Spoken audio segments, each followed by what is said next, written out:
Trophied up. Yeah. Hey, do yo. Trophied up. Yeah.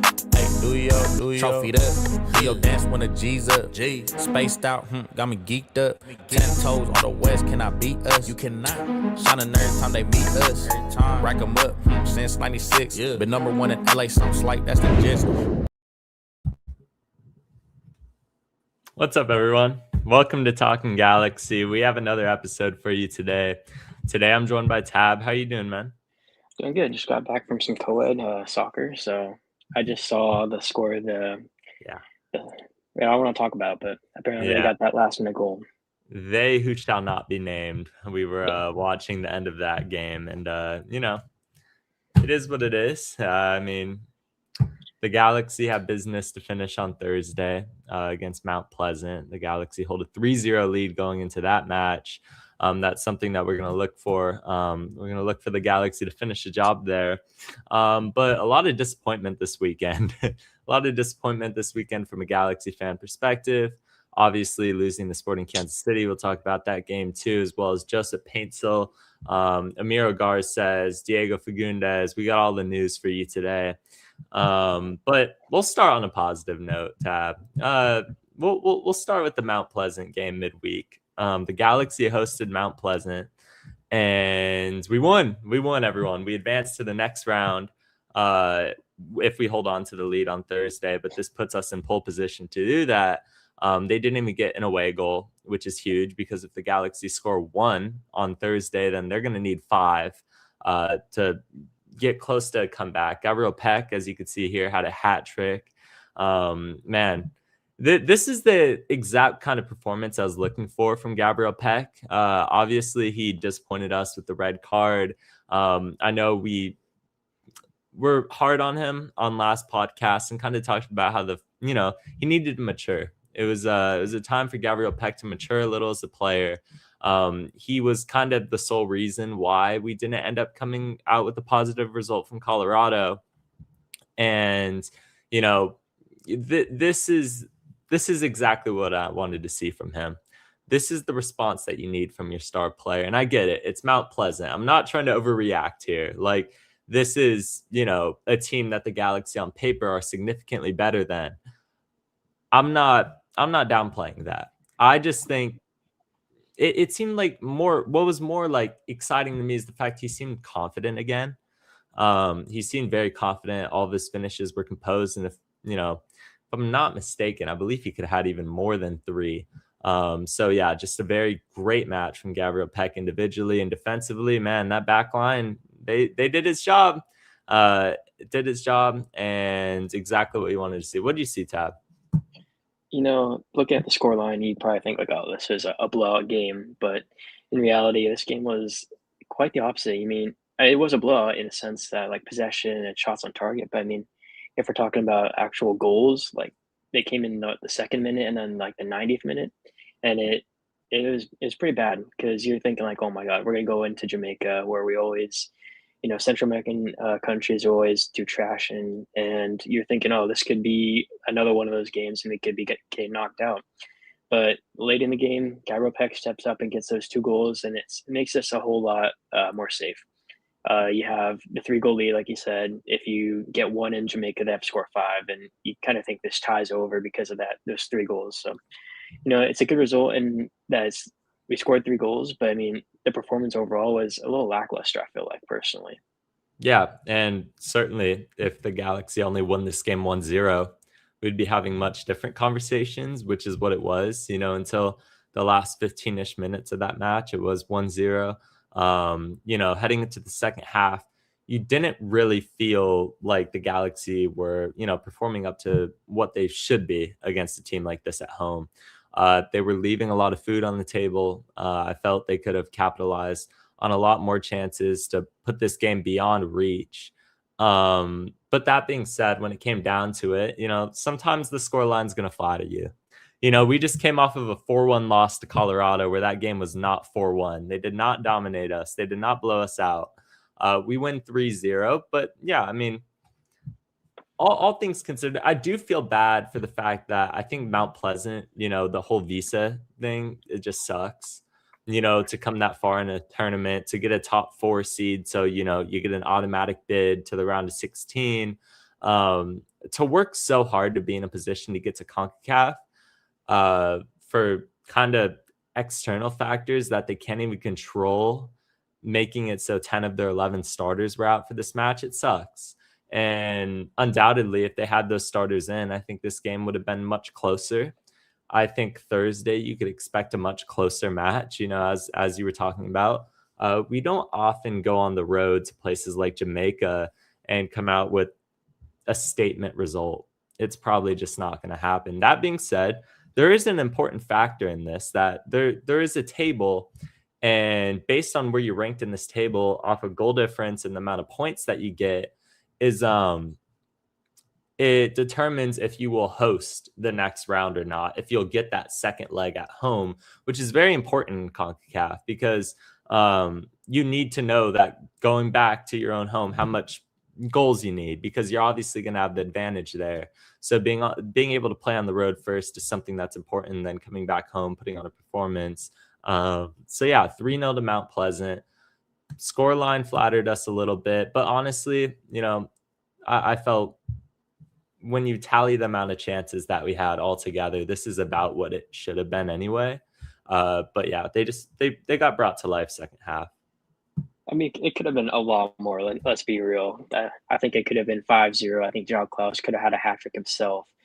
But, I'll take a 3-0, not to be negative, but I think John Klaus had his best game. But then also you think about it, the personal side. One of his teammates, Edward Leuven, lost his wife through brain cancer. So it's kind of a sad moment, and he's probably, grieving. So it's something that you don't want to be playing with in the back of your brain, thinking like, oh, my friend's suffering. And he said in a previous press conference after the game, he was saying that, he was thinking about his friend and he wants to be there for him, but he can't because he's at the Galaxy now. But, it's heartbreaking stuff. And then I'm going to pull up the table that you're just mentioning. Here we go. Yeah, our heart goes out to Edward Lewin's family. I'm sure they're going through a lot right now. Yeah, and then for the CONCACAF, we are currently second in it. I think it's not going to get updated now because LAC just won their game, so they'll currently be ahead of us. But we still have a game in hand to play. I think another CONCACAF game just started right now, so that game probably is going to change the standings. But the full standings won't be fully updated. I think there's games going through Wednesday or Thursday for when we play. So something to keep an eye on. Obviously, we want to get the 3 points so we have the higher host. And if we obviously want the second leg at home. We saw last year when we played, who was it? Tigres away in the second leg. It's not something you want to go into a hostile environment like somewhere in Mexico or even somewhere in the U.S. Obviously, if we get past this next round, we either play San Diego or we play Toluca. Yeah, so those teams you want to have that second leg at home, just kind of have that buffer almost in a sense where if you do have a terrible first game, you can come back to the fans and they can come and support you. Yeah.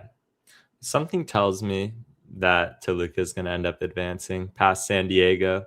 That's what my brain's telling me. But if I'm being honest, I'd rather see a rivalry game next round. I might be, call me crazy, but I feel like our best chance is through just an absolute, fiery, emotional game.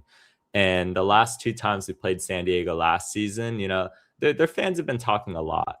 And sure, they're an expansion team. They haven't had a bad day. You know what I mean? They lost to Vancouver in the conference final, but it was whatever. Making that in your expansion season's like enough as it is. I think it's time. And I'm saying this, and the roster really hasn't given me the confidence thus far to say this, but I want to get the lick back on San Diego. I think it'd be really satisfying knocking them out of a tournament like this, CONCACAF, crushing their hopes and dreams. And if we're able to host the second leg at home, I feel a lot more confident than having to go, like you said, into an environment like San Diego and get a win from it. Toluca, on the other hand, I think regardless, we'd host the second leg against Toluca. But we all know what that's going to look like. It's going to be a Toluca takeover. And it sucks, but that's the reality. We've talked about this many times on the podcast. Liga MX teams coming to Los Angeles are just going to have more of a supporters base. There's very few exceptions to that. But yeah, I don't know. You would take Toluca over San Diego still? Yeah, I think I take Toluca just because San Diego I think is a really good team. I can't lie. I hate saying it, but with Dreyer, Tverskov's pretty good. I got both of them in my fantasy team, and they always pop off. So Yeah, me too. yeah, I mean they're great players, and I think their coach is really good as well. Obviously, they're playing down a DP with Chucky Lozano, looking like he's on his way out. But that team's still really good. Like the way they're set up is just good. But last season we only lost because some of the chat was mentioning is simple mistakes. Emilio Garces pulls off a AYSO kick and it somehow goes backwards and they score late in the game. And then that first game of the season was just that just wasn't us. So I want to see them. I want to see us play them again, but I also don't want it to be in a high stakes match where we could get knocked out by them. And Toluca, we played a lot better against them last year, and we played them in the what was that tournament called? Anyways, we played them in that and Leagues Cup. No, it was the Campeones Cup. That. It was the one. I mean, it was we were not great last season. Let's be real, and we pulled them to the 90th minute, and they scored 2 set pieces. I'm pretty sure. So I think realistically, I think we have a better chance against Toluca. So that's how I want to play next round. I just don't know if over 2 legs we're a better team than Toluca. And I'm not saying that San Diego isn't a better team than Toluca right now, because maybe they are. I mean, look at their form in MLS. They're lighting it up. I'm not talking about necessarily how good a team is as much as, when it comes to a rivalry game, I think all form goes out the window type of thing. I mean, the fact that San Diego they ended up winning the Western Conference last year. Yeah. They ended up winning the Western Conference in the regular season. But we gave them a run for their money. We didn't get blown off the field either time. We were competitive in those games. Like you said, it was just it was individual mistakes. But I think that's what happens in a rivalry game. And that's why I want it is, I want it to come down to those fiery, just whoever wants it more, get up and jump for it type of games. I like that because I don't think our best chance in CONCACAF is playing teams off the field. I don't think this team is good enough to play Toluca and advance through 2 legs against Toluca and then play what would be like Cruz Azul and get past Cruz Azul in 2 legs. If I'm being honest, the Galaxy's best chance at this thing is San Diego next round, LAFC in the semifinal, and just one-off final, get lucky. I don't think we have a chance at CONCACAF, if I'm being honest. I think next round is probably where it ends regardless. But if I'm looking at our best chance, I think that gives us our best chance because it's just rivalry games. Get up for it. It's easier said than done, but it's less skill-based than playing a team like Toluca and Cruz Azul is back-to-back. I don't think we have the team. I don't think we have the team this year to get through them, through both of them. So, I mean, prove me wrong. But I would expect to see Toluca because they have the 2 away goals. That's huge. And they got 2 red cards. San Diego, Dua, and then whoever striker is. I don't think it's that good. 3-1's crazy. I know. They're down the man since the 10th minute, and then they went on to win. They were winning 3-1, and then they got the red card, and then they scored 2 goals to make it 3-3. That was a crazy game. I enjoy watching San Diego play. I think their play is nice. I hate that it's San Diego that's the team that's playing nice, but I mean, I think the coaches got them playing good footy. So it's enjoyable watching them. But then you look at the team, you're like, oh, it's San Diego, so then you got to hate them. Yeah. No, I mean, yeah, they're definitely one of the more exciting teams to watch because Vancouver's definitely up there too because Vancouver will just put on a rout. So I like watching that kind of ball. They're definitely contenders. I just think CONCACAF, it's going to be a crapshoot. Just give me the rivals. It would hurt more if you lose. Like if I'm being honest, then yeah, I mean, losing to San Diego would hurt a lot more than losing to Toluca. It's like, okay, well, I expect to get past Toluca anyway, especially if it's a close game. That's definitely going to hurt. But, one game at a time. Mount Pleasant up next on Thursday. I definitely think we will advance. If we don't, or it gets close at any point, I will be shocked, and a lot of questions need to be asked. But I think we're going to ask a lot of questions this podcast anyway. Anyway, Tab, next topic is Joseph Paintsil news.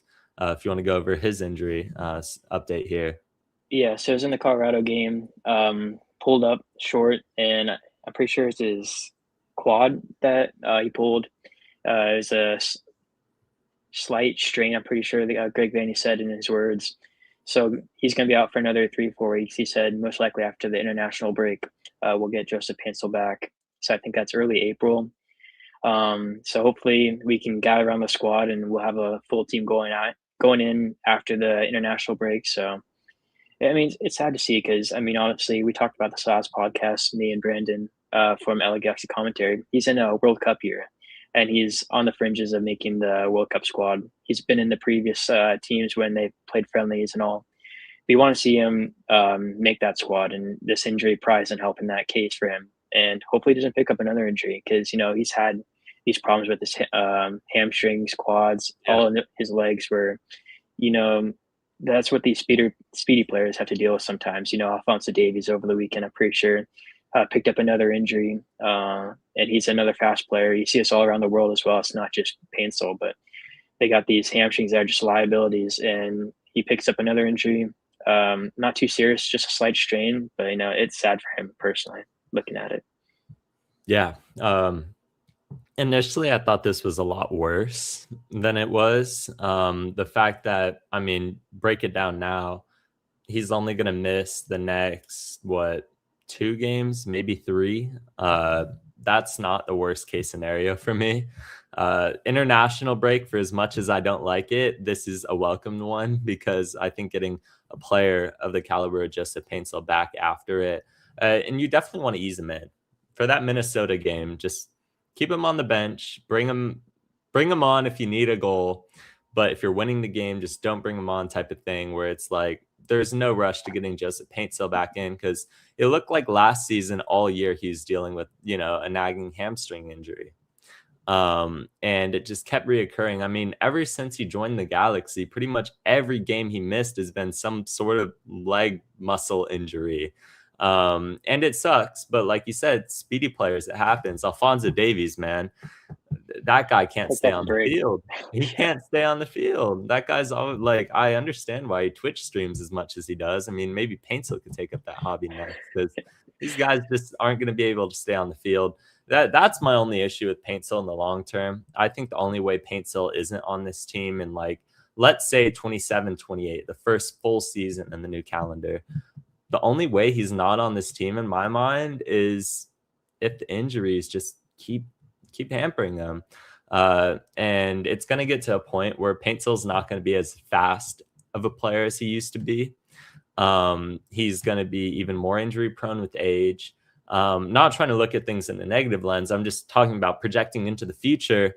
What kind of player is Joseph Paintsil without his pace? That main attribute that really set the league on fire in 2024. You had Peck stretching the width, and you had Paintsil just running in behind. And those 2 players combined that season were unstoppable. What is Joseph Paintsil without his legs? Probably not a footballer, but you understand. You understand what I mean. Nugget, that's what he is. Yeah.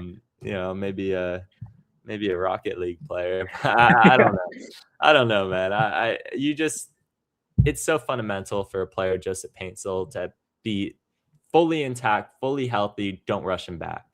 You have Harbor Miller on the wing who could easily slot in at any position and put in a shift.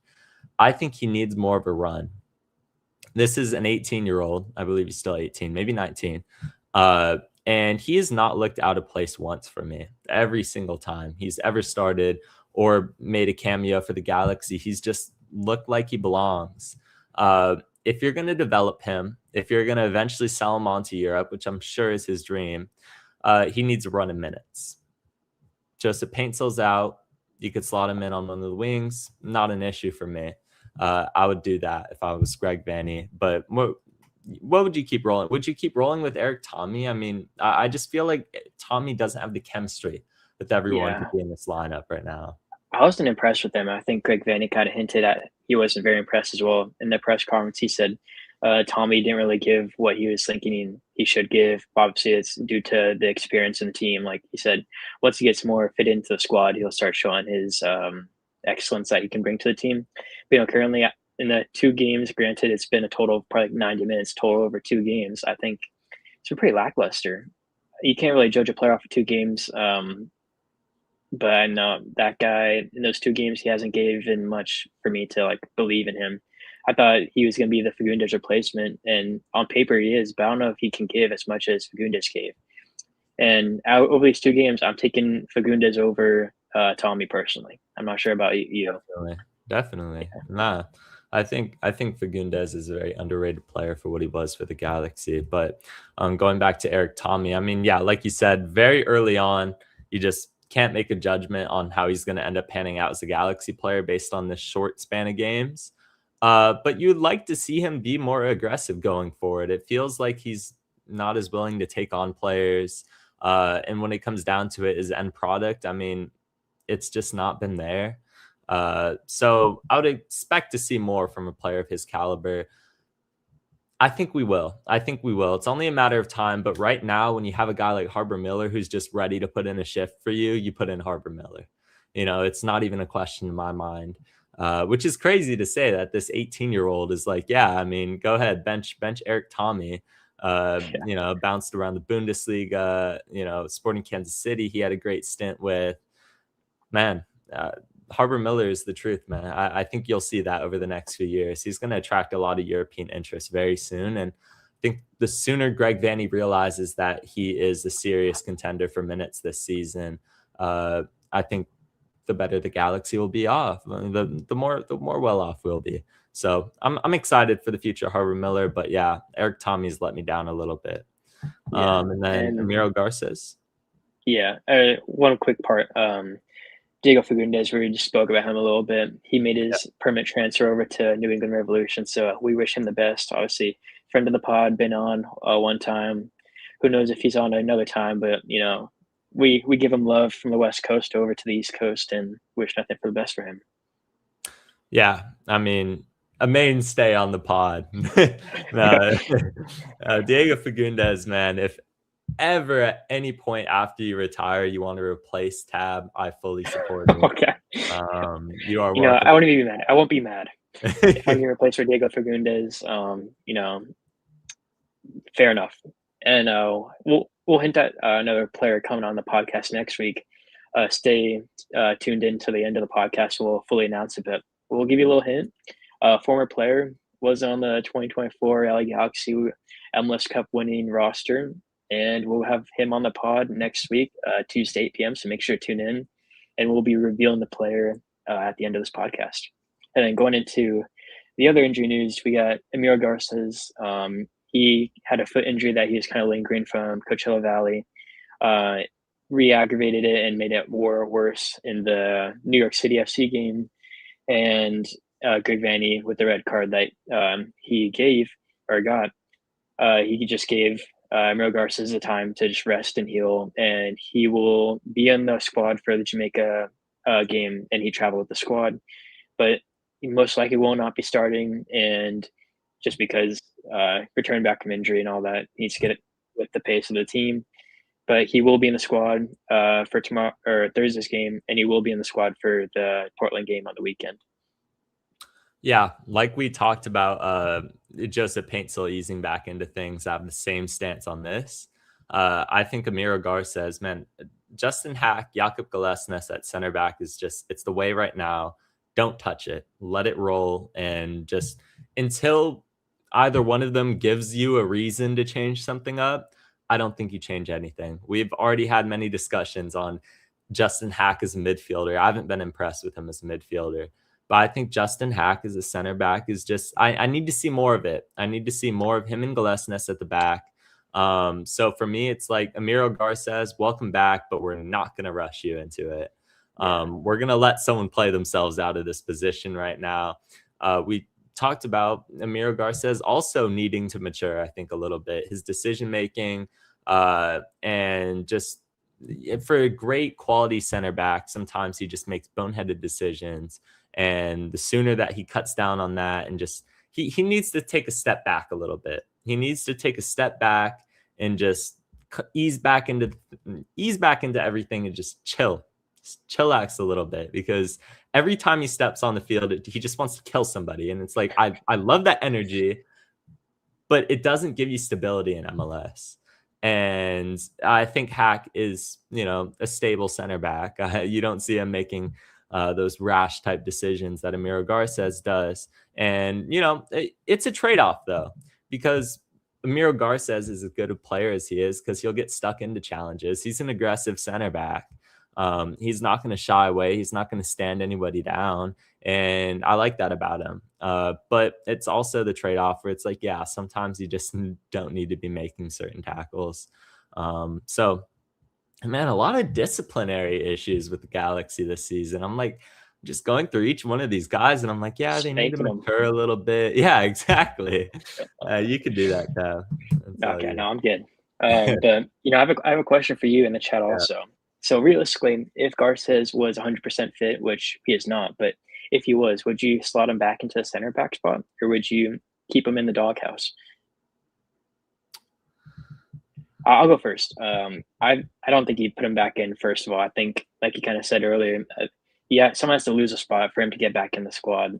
I think, Yoshida has been great. Hack, I thought, showed some promise, but he also didn't play, I think, the best that we probably think he can play at center back over the weekend at SKC. That first goal, he just got absolutely torched by Deon, but who doesn't get torched by Deon? And Deon has a great finish into the bottom corner. We'll speak about the goalkeeping on that one, and both goals, to be fair, on Mikovic's part. But, Hack got torched. That lead to the goal. But, it's not just on Hack. He had Yamane, who was tucked inside a little bit and a little higher up than where he should be, which is typically where he is. And, it's left Hack exposed. And we saw last season 2 seasons ago, when you leave your center back exposed, bad things can happen. You saw with Neil previous times where he gets torched. It's not like him getting torched is a terrible thing. Center backs aren't their best. They should be good one-on-one. You see Glesnes, he's obviously the one exception because he's probably one of the best center backs in the league, where you can take on one-on-one and he'll probably win most of those duels. But, Hack, he has that presence where you probably won't get past him, but, if it's a good player, a good move, you'll have a pretty good chance. So I think Hack needs to show some more. Personally, that's the end-all be-all. I think he needs to show some more. I think we need to see some more of him at center back, but I don't think Garces slips back into that center back slot immediately if he's 100% fit. Okay, wow. The chat's just, they hate Hack. I mean, I'm not that one way or another on him yet. I mean, I can't make a decision of what a player will be for the Galaxy who's gonna end up being here for the next few years. I can't make a decision based off of a couple games. He's played one game at center back, really. I need to see more from him. Obviously, you talked about the first goal. Yeah, he gets torched on that by Deon.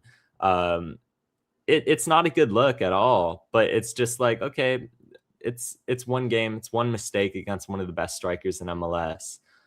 Let it roll a bit more. And if I do think if Hack, over the next few games continues to make mistakes like that, then yeah, you bench him for Amiro Garces. You have him on the bench. Like we talked about, that's the reason. But once again, I wouldn't rush Garces back from injury. So I'm also with you. I think Hack and Galesnes, if that's going to be your center back, if they're going to be playing center back together for the next few years, I need to see them at center back together now.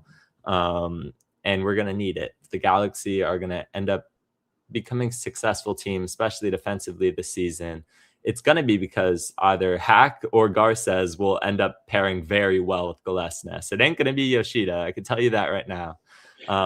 But one of Hack or Galesnes will step up, or Hack or Garces. And my bet is probably on Amiro Garces in the long term. I think Hack, they're just going to have to figure something out with him. They're going to have to find a role for him in the squad. We paid too much money. We're going to end up signing him to an extension if that's not already inked already. They're going to do something to secure him long term. We're going to have to deal with it. We're going to have to find a spot for him. It's an odd situation, but I'm not willing to pull the plug on Justin Hack yet. I'll pump the brakes on it a little bit. We'll open this segment up for questions from the chat. So I'll let you start with this one, Tab. You can answer. Yeah, we got a question from Bag Church saying, my question is, why do we sign Hack just to start him as a 6? His main position is a center back, so start him at center back. Switching from CDM one game to CB the next cannot be easy, especially versus Mr. Dejan Joveljic. You know, this is a point that you're kind of hinting at previous pods, and you've been just whacking at it the whole season pretty much. Like, why do we not start this guy at center back? You've been saying, like, we signed him and he's playing CDM, but I think his best position is a center back. Isn't that what you've been saying? Yeah. That's what I was getting at. But anyways, I think his best position. You've been just walking out every single podcast. Okay, like, that's a center back. This guy's center back. But yeah, I agree. I think we need to see more from him. It isn't easy, obviously, switching positions every game. You know, very rare people can say that. You see Eric Garcia at Barcelona does that, but you know, he's probably the rare circumstance where he can't slot into many different positions. So I think you should give him a run of games at one position, and then you can make a conclusion after that. Yeah, I'm totally with you. As I've been apparently whacking at it the whole season. This is the take. Yeah, someone help me on the chat. Has he been saying that? I have been saying that. Yeah, this is something that I've been talking about for a while. And this falls on Will Kuntz for me. This absolutely falls on Will Kuntz. I mean, we will absolutely have a conversation about Greg Vanney probably within the next 5 to 10 minutes. But first of all, the fact that Will Kuntz signs a very good to great MLS center back and plays him at the number 6 when he's not done anything notable at the number 6 position is just like, what's the logic behind that? Like, seriously, what's the logic behind it when we had a glaring need for other positions and we end up signing? You know, I'm not gonna whack at it any longer, guys. I'm appalled by some decision making by Will Kuntz. But yeah, we'll move on to the next question here. Why haven't we tried a 5-back with Ade, Hack, Galesnes, Garces, and Yamane? I'll speak first on this, and by the way, take Yamane out of there, please. For me, I don't think the Galaxy are built to play a 5-back because your DP wingers would be playing out of position, both of them. It's funky, it's weird. It's something they might try to do in the future, I would imagine, but it's just not where I would go with it, because it's like, what, you play Peck and Paintsel up top. You have Klaus. He's also a DP. So who moves into the midfield? You could look at like a 3 or like a 5-4-1 maybe, but I wouldn't do that. That's like an odd FIFA formation where you just need to fit you just need to fit some of your players into a FIFA formation. Like it's not something I would do. But we had this discussion earlier in the off season. Is this a possibility that the Galaxy move into a 5-back? Maybe it's something they explore further down the line this season if things aren't going our way. I think you need a full off season. It's not something, or maybe a World Cup break. I don't think just scrapping the whole 4 at the back and changing to a new system is something that you do mid-season. Obviously, we build out sometimes in a 3 at the back, especially if we're losing. They'll like throw John Nelson in there. They'll be like, all right, we're losing, sub off Ade for Nelson, move him to the center back, and just inshallah. And it doesn't really work most of the time, but at least we have some urgency with it. So I don't know. What do you think? Would you move into a 5 at the back? On paper, it looks like a pretty intriguing thing. I think you have a strong core center backs with Hack, Glesnes, Garces, Yoshida. When Rindolph comes back, he can also slot in there. I think it also brings stability. Like if one center back messes up, you still have two other guys there to help out. So I think on paper it looks good, but I just don't know tactically how that would work with the Galaxy. I think it'll be interesting to see if Vanny does switch to it. I think theoretically it could happen. Vanny's played this in the past with Toronto back in like 2017 when he was one of the best teams in MLS overall, or in CONCACAF in general, and they won the CONCACAF Champions Cup. So, it's intriguing. I wouldn't mind to see it. I would like to see it, but I don't know how realistic it is with the tactical brain Vanny has. Yeah, no, I totally agree with that. Tab, where do you watch this second leg? Where is it gonna happen? For sure, it's on FS1. So Fox Sports, I think TUDN, yeah, they got it. The Mexican channel has it. So I watched mine on FS1. I was watching the LFC one on my way home from my co-ed game on FS1. Did you win? We did, yeah. Okay, there you go. Did you score? Yeah, I did. There you go. What a successful night besides that result. It is. Yeah. It was on the car ride, it was fine. I mean, it's tied 1-1, and then when I got home, that's when they put the dagger in Alajuelense. Yeah, I had a friend watching that game, and they were like, "No way, LAFC is losing." And I was like, "Just wait, just wait." Yeah. They're the Devil's Club. Every single game, something just absolutely crazy happens, and they end up finding a way, even when they play like garbage.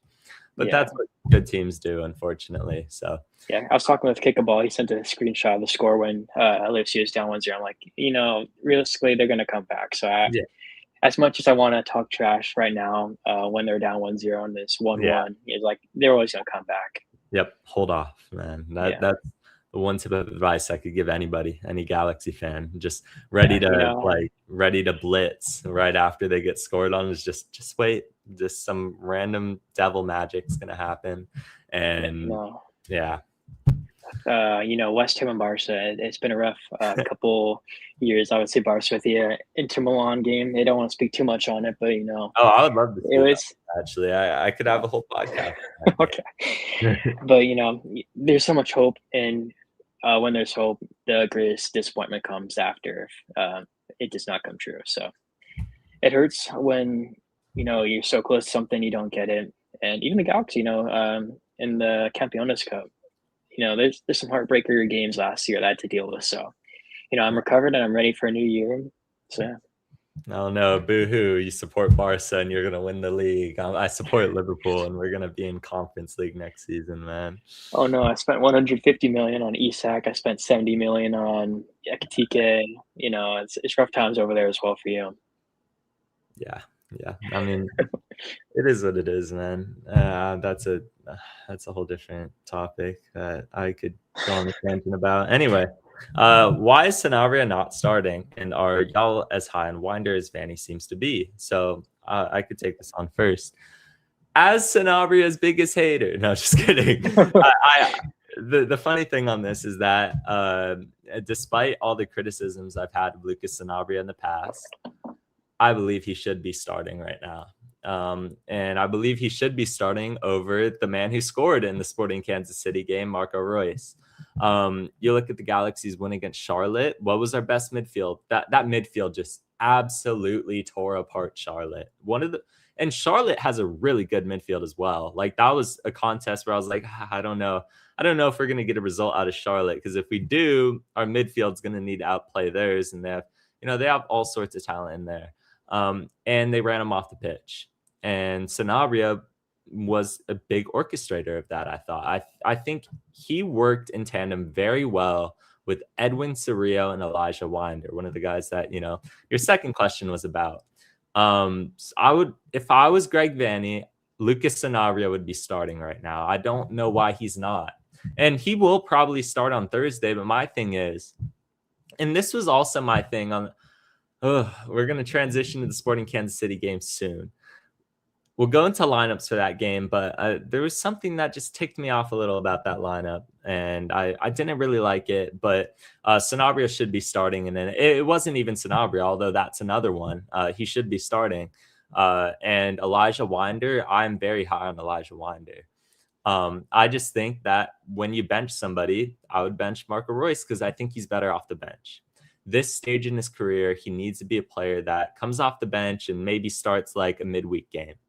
It's what he is now. It is what it is. He's an older player. He still has class, individual moments of brilliance. Just he can't be playing 90 minutes every game or he's going to get injured. And you'll be like, oh man, Royce got injured again. And the writing has been on the wall, man. Like it happens every season. Just Sanabria needs to be getting a lot more minutes than Vanny's giving him right now. Because he's in form. What's one way to kill a guy who just got into form? Bench him and just don't play him and see what happens, man. You need to be rewarding these players. And Sanabria is one of them. For as hard as I've been on him last season, I think he's earned the right to start and the right to play through every single game until he like we talked about the center back situation, lose your spot. That's your spot until you lose it. So just make the best of it right now. And he doesn't even have that opportunity. But Winder, I'm very high on. I think he's a very good number 8. That was my biggest concern in the offseason was what the Galaxy would do at the number 8 spot. They did nothing. They trusted Elijah Winder, and I feel like it's paying off because he's developing into the player we thought he could be. But go ahead, Tab. Yeah, I'm same with you on both of them. I think Sanabria should be starting. I think Marco Royce at the ripe age of 39, he just isn't the player that's going to be giving you 70-plus minutes a game, I think. If you bring him on around the 65th minute, 70th minute for maybe someone like Sanabria, I think you could get the best out of him. But I think playing him from start is just not the way you're going to get the best out of a player like Marco Royce.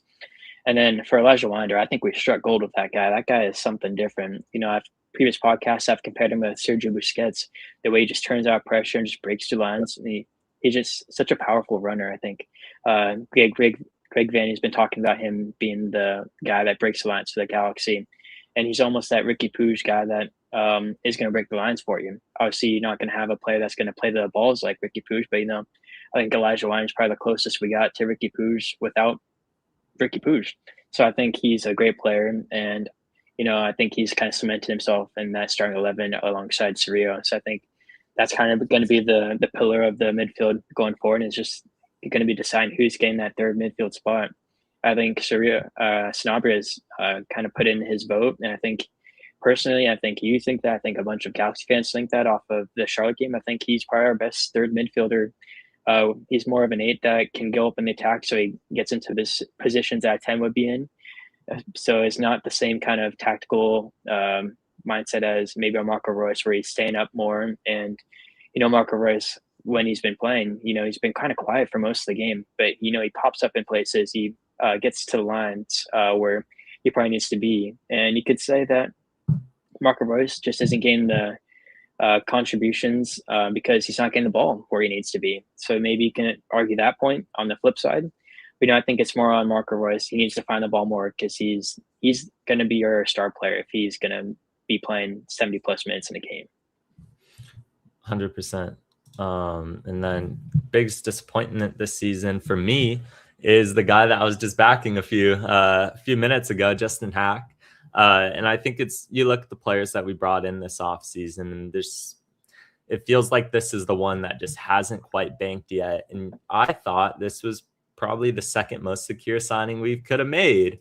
Galesnes being the first one. I thought that was a very secure signing because he was already proven in MLS, but Justin Hack as well. I mean, the fact he hasn't panned out to be like a Pendon starter already. I mean, players take time to adjust. It's a new system, but that did surprise me a little bit. Miki Amane isn't disappointing to me because I kind of knew what he was last season. Like I kind of knew that he was just not the same quality at 2024 anymore. Maya Yoshida, same thing. Just knew that he kind of fell off a cliff there. The only other player that kind of rings to my mind, I mean, it's too early to say Eric Tommy, but if you want to throw him, maybe eventually it's Eric Tommy in this conversation. But I would wait off. I'd wait off on anything already. But if I had to say, I think Justin Hack thus far has been disappointing because what his expectations were built to be. Yeah, I think not to say a same player, but I agree with you on Hack. But coming into the season, I was super high on Mikovic having a good season, thinking that he's going to have a great back line in front of him. We know so far this season, prior to the start of the season, I was thinking Mikovic is going to be the guy. He is a good goalkeeper. He just had a terrible defense in front of him. But after these first few games, I'm kind of swaying to the other side where he probably should be making a couple saves. Greg Vanney in the press conferences after 2 games now, he's kind of criticized and bashed Mikovic for not making saves. They probably should be making saves on. So I'm swaying to the other side, but I think Mikovic still has some upside. And I think he can still prove himself. But some questions starting to come into my mind about Mikovic. So it'll be interesting to see if he answers those questions correctly or if he answers them wrong. I think Marcinkowski is there to take the spot if he needed. I've seen a lot of people high on JT, and my only thing is, and this isn't a knock on him, I just haven't seen him against a quality opponent. Yeah. He's gotten the run in CONCACAF, and he's done fine. He's done what he's supposed to do, but it's also against teams that we should be comfortably beating anyway, especially defensively. Like, there's no way that this team with 10 of 11 of their players out should be even scoring on us or getting close to it. So JT, I think he's done his job. Novak, I mean, we could talk about that, but I'm not ready to throw in the towel on him as a goalkeeper yet. Yeah, maybe a few blunders will change my mind. Give him a big game and he blunders against like LAFC, and I'm like, yep, I'm out. Our back line's just been poor at moments. You talk about the first goal. Yeah, maybe. Let's go into that game here. The LA Galaxy fall 2-1 to Sporting Kansas City. Let me take this off the screen. Marco Reus gets a late consolation goal, but man, of course, it was Dejan Jovalic. Dejan Jovalic scores in the 45th minute to take the lead for Kansas City, and Johnson in the 74th minute doubles their lead. Galaxy at that position are like, all right, now we'll finally play with some intensity. And Royce pulls one back. That was such a weird play. We hit the post like 3 times. Like, I think your caption was like FC 26 off. Yeah, that's what I said. Yeah. The perfect way to describe it, because that was just a weird goal. Royce ends up tapping it in with his head. So yeah, lineup for this match: Novak Mitrovic, Julian Ade, Maya Yoshida, Justin Hack, Miki Amane, Edwin Cerrillo, Marco Royce, and then the one in the midfield that we're talking about, Elijah Winder over Lucas Sanabria. You had Harbor Miller start alongside Eric Tommy and Joao Klaus. I was surprised to see Maya Yoshida in this lineup. If I'm being honest, I don't think he should have started. That's my one big roster selection thing with Greg Vanney that did not make any sense to me. And you try to think about it and it doesn't make sense. Why is Galesnes on the bench? Unless there's some unknown knock that I was unaware of. I haven't heard anything about that. Wasn't suspended. Galesnes on the bench. You could say it's minutes management. Let him sit out Thursday. We need him for an MLS match far more than we need Jakob Galesnes for a match that we have a 3-0 lead in Jamaica. Do not put him on the field for that match. And I still wouldn't. I still would not put I would not put Galesnes in the starting lineup on Thursday because there's no reason to. We're up 3-0. Like, we just need to like manage his minutes correctly. And I think there's no reason why he shouldn't have started this match. We needed to prioritize this MLS game over a CONCACAF game that we had a 3-0 lead in. We're going to win Thursday. We're going to advance on Thursday. We're going to advance on Thursday, whether that comes in a form of a 1-0 loss, 1-1 draw, whatever it may be. I'm 99.9% sure we will advance. So why is Galesnes not starting? Why is Galesnes not in the lineup? And why is Sanabria not starting after the run of form he's been in? You see a guy like Eric Tommy that is not adjusted to the squad. He came off of an injury when he first started, probably still lingering with him now, and he gets a start. It doesn't make sense to me. It doesn't make sense. I don't know. I didn't like this lineup from Greg Vanney. I think it was very poor to start. You saw Hack got torched on the goal. Yeah. Where was Yamane? Where was Miki Yamane? I don't understand why that responsibility falls on Justin Hack. It almost reminds me a little bit of the 2024 Rose Bowl when everyone blamed Jalen Neal for that one goal that I think it was Bouanga torched him on. I think it was also Miki Yamane who was not in position. Yamane had a great 2024, so it's fine. But that being said, what are we doing here? What are we doing here? Like, respectfully, I don't know why Miki Yamane is still getting a run. In my opinion, hot take, Miki Yamane is the third choice center back for me. Put salary aside. Give me quality players. I rather have Mauricio Cuevas and Harbor Miller way before I see Miki Yamane take the pitch. Every time he's on the pitch, he's a liability nowadays. We were hoping he was going to come back to 2024 form. I'm out on him. I don't think it's going to happen. You thought this offseason would give him, a nice, plate to refresh. It hasn't worked. He's still been stinking up the gaff. Justin Hack is a bit newer to this team, so I'll give him grace, but he did not have an exceptional match.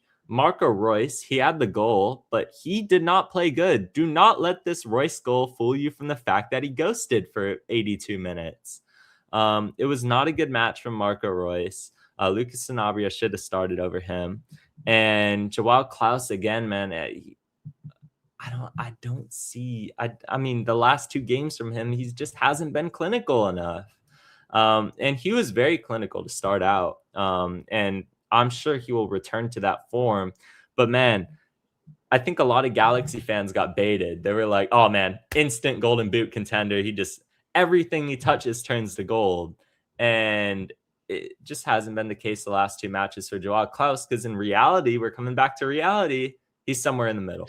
He's somewhere in the middle of a striker that's probably going to get you about 15-ish goals. And that's fine. That's a good season for a striker.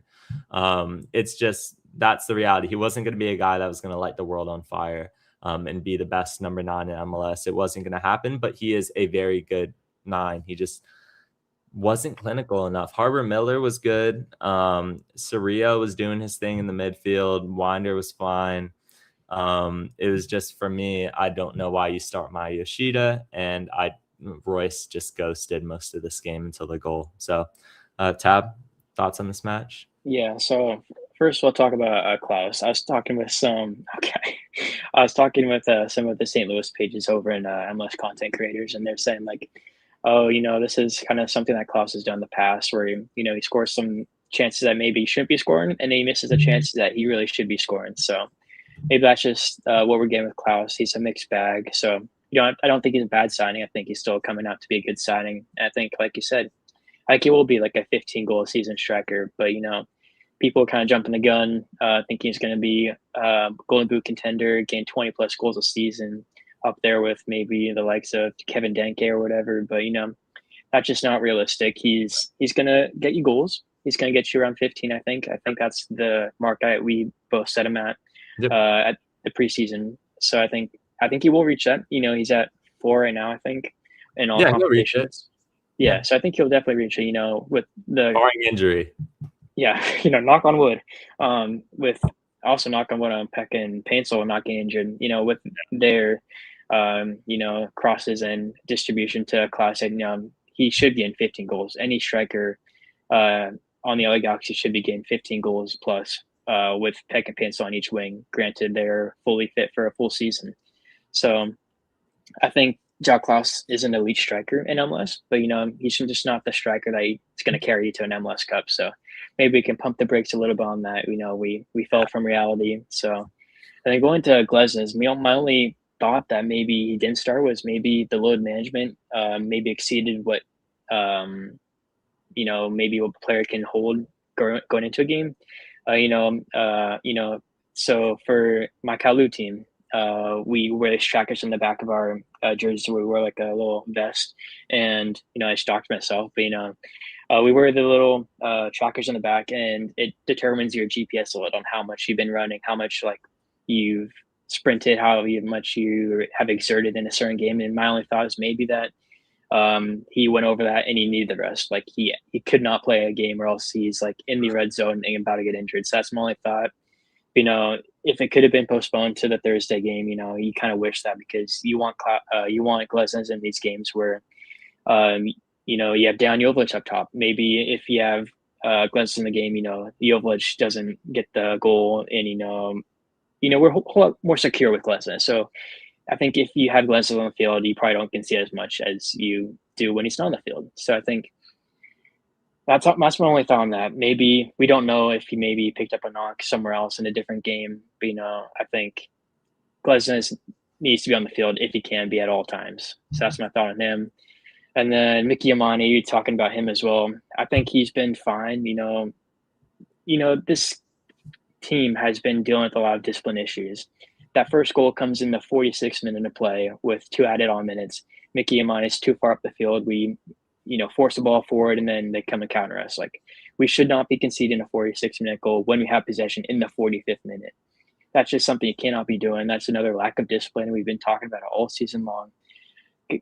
Garces in the first game, Peck in the third game, and now the whole team together in the fourth game gives up a goal in the 45th minute, going into halftime, changes the whole game plan. Probably Vanny's been thinking about going into halftime. So it's just a terrible moment to concede, and it's tough luck, and it's just another thing that comes down to discipline. So, maybe that's a Vanny thing that he needs to strike into his team. He's talking about in the press conference after the game.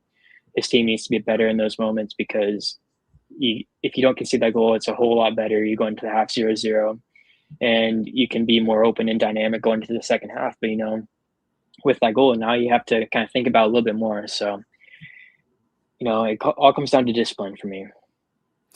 Yeah. Now here's where we open up the conversation that I think we now have a manager conversation. The fact that there is a lack of discipline that has really cost us. We should be 4-0. The Galaxy should be 4-0 right now. There's no excuse. The New York City game we threw away because of Amiro Garces, and it was like, okay, it is what it is. Wait, have we played 4 or 5 MLS games? 4. Okay, yeah. NYCFC. Oh, we're Charlotte. 1-1. We're like 1, 2, and 1 or something like that. Yeah. So New York City game threw away, ended up getting a draw out of it. We should have gotten all 3. Then you have the Charlotte game we won, and the Colorado game was Peck, lack of discipline from Gabriel Peck. Now you have players that are out of position, Miki Amane, who are just, the man management, like we talked about. There's no reason why, screw the analytics for a second. There's no reason why Jakub Golesnes should not be in this match. I don't care if he gets in the red zone. Just don't play him in Jamaica. In fact, he doesn't have to take the flight to Jamaica if you're that concerned about it. Just Golesnes, he could stay at home, stay in your nice, comfy home in LA. And I'm not trying to disrespect Mount Pleasant. We have a 3-0 lead. They don't have an away goal. They don't have any life in this fixture right now. I think if we're not capable of holding on to a lead without Jakub Golesnes in the fold, we have much bigger issues. So the fact that Sanabria you're not rewarding the guy whose confidence was so shot last season with the starts. I don't understand it. You have to reward him. You have to show them that, hey, Sanabria, we're going to play you in a run of games because you've proven that you deserve to start. And he does. What's the benefit to benching him? What are you doing? What are you accomplishing by that?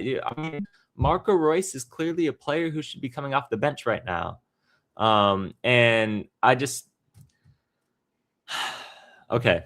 All right. I'm ready to go there. I'm ready to go there. I think it should be time potentially, if the Galaxy do not build out of this, if it does not significantly turn around, let's keep it real.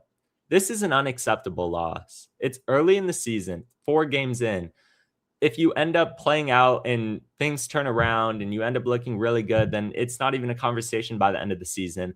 But in my opinion, these are points that you have to have. These are points that add up by the end of the year. You haven't played a lot of the top teams in the West yet. You're not going to win some of these games when you play a team like Minnesota United at Allianz. Like, those are tougher points to get.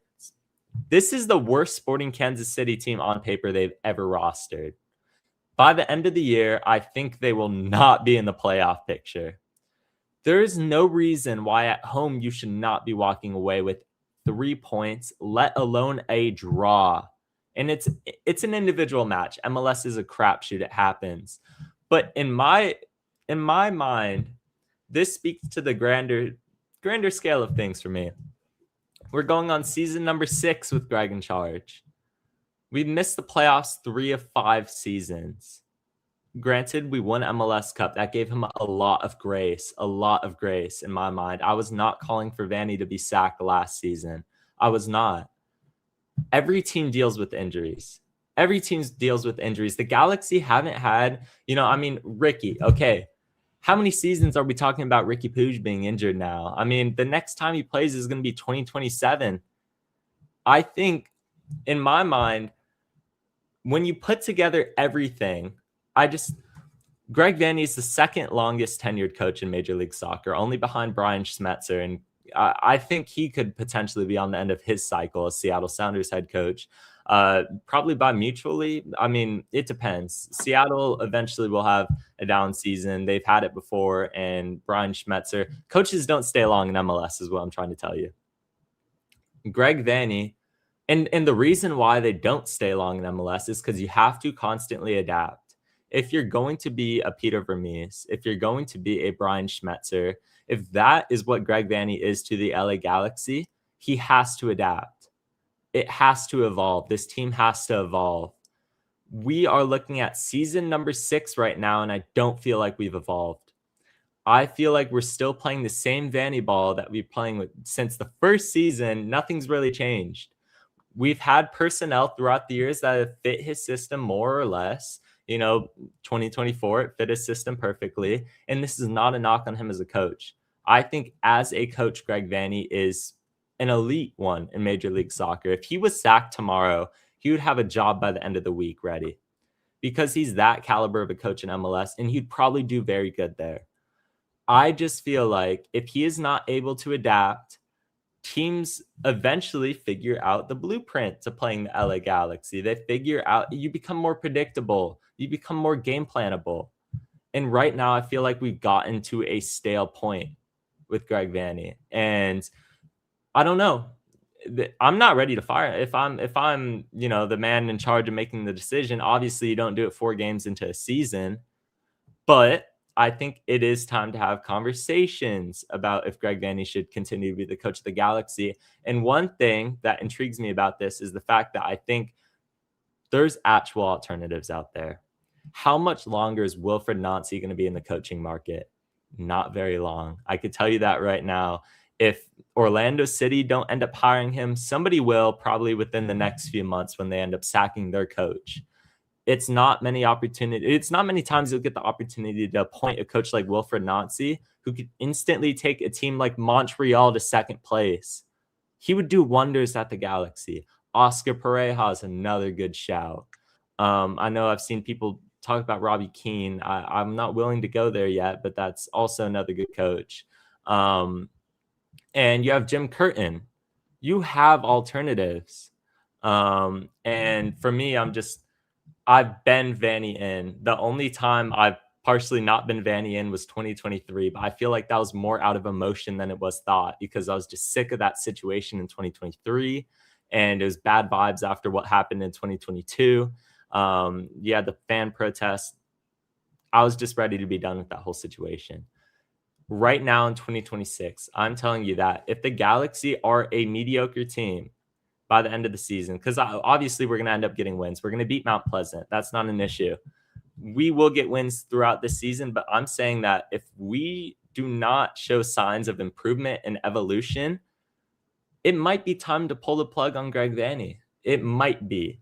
I'm not saying I'm willing to go there now. I'm just saying the fact that there's no pressure within the organization on Greg Vanny, I think, is a joke. Everything I've heard is that there's no pressure. I believe that. I just think that the fact there is no pressure is a joke. And I think those 4 alternatives listed, it would be one of them right now, unless anything changes. But Greg Vanney, I'm willing to go there now. I would not be mad if they sacked him. But Tab? I'm kind of on the same boat as you. Currently, I'm still Vanny in. A couple more results in this next coming month could completely change my thought process. I think while you can take conclusions from these 4 MLS games plus CONCACAF or whatever, you can't take some conclusions, but you got to take them with a grain of salt, I think.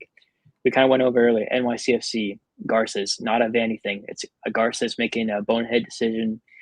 Granted, maybe you can argue that maybe that wasn't a red card. He got hit first and he trips and all, but still, red card. It was a final decision. That's on Garces. You can say that. Colorado or Charlotte, that's great. When a team goes toe to toe, when you have a full strength team and you go toe to toe with another team, I think Galaxy wins most of those games. I think we are one of the better teams, not best teams, one of the better teams in the West. I predicted them to get 5th place. I think if we have a full strength squad, I think we are one of the better teams in the West. So Charlotte, great game. Went toe to toe with one of the top teams in the East, and we put BTA to them. Colorado, we were smacking them around. We had to run a play. We were absolutely dominating them. Me and Payne on the watch along with the Lacuna guys. We were saying this game was us. Like, we had the game, and Peck makes a bonehead decision. Similar to Garces, gets a red card. That's not on Greg Vanney. Maybe he can say discipline or whatever, but Gabriel Peck is making that decision himself in the game. He gets a red card, costs the game for the whole team, and costs the next game. Going into the next game, you got the game over the weekend versus SKC. This comes down to Peck getting the red card. Obviously, Pencil's injured, so you don't have 2 or 3 DPs on the field. So you take that game with a grain of salt as well.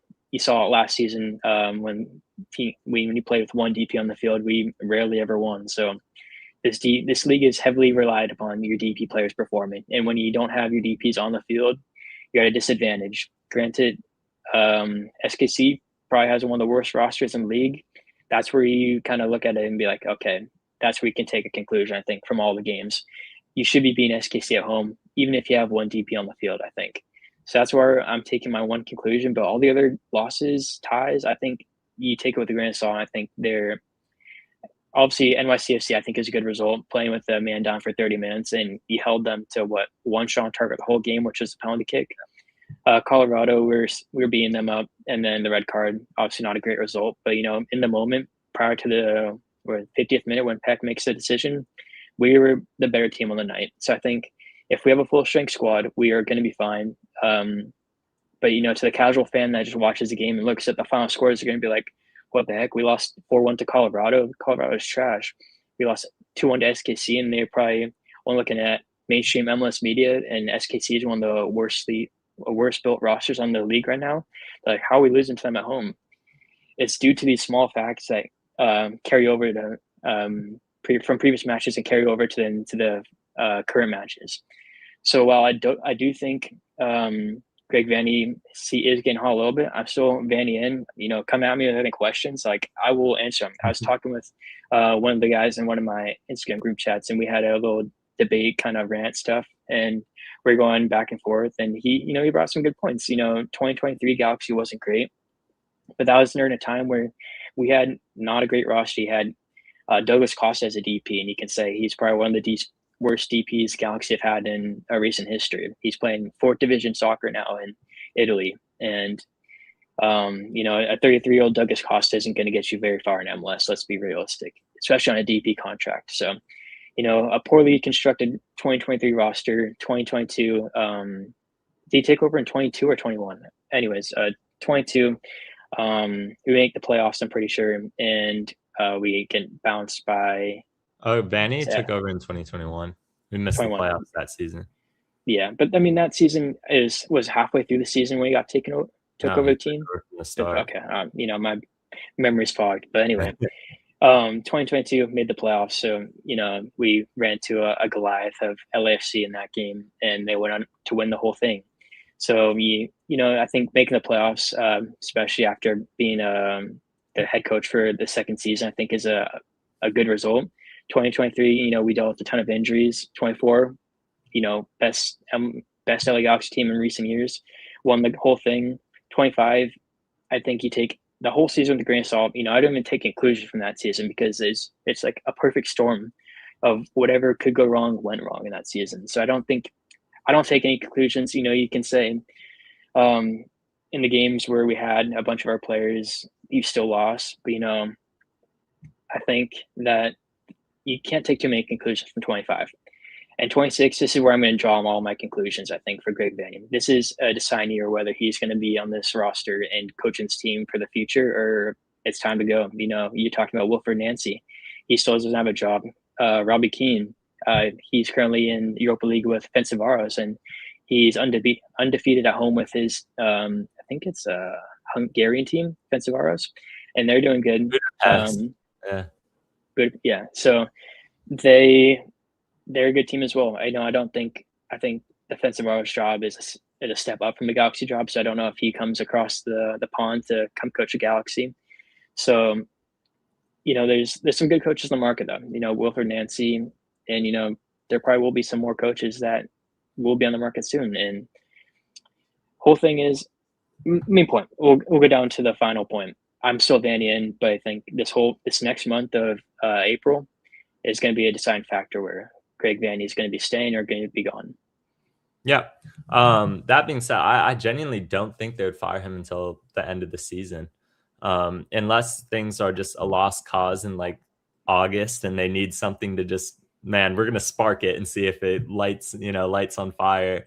They just try to get something together. And that being said, I don't think we're going to be in that position. I think the Galaxy will end up making playoffs. My whole thing is like, I think it's time to have a conversation about Greg Vanney, because every time thus far we've gotten questions about Greg Vanney in the chat, like should he be fired? The answer has been an automatic no for me. But like you said, I think that seat's getting warmer. I think you can have conversations about if Greg Vanney's the right guy. My only thing is, how many grains of salt can you put?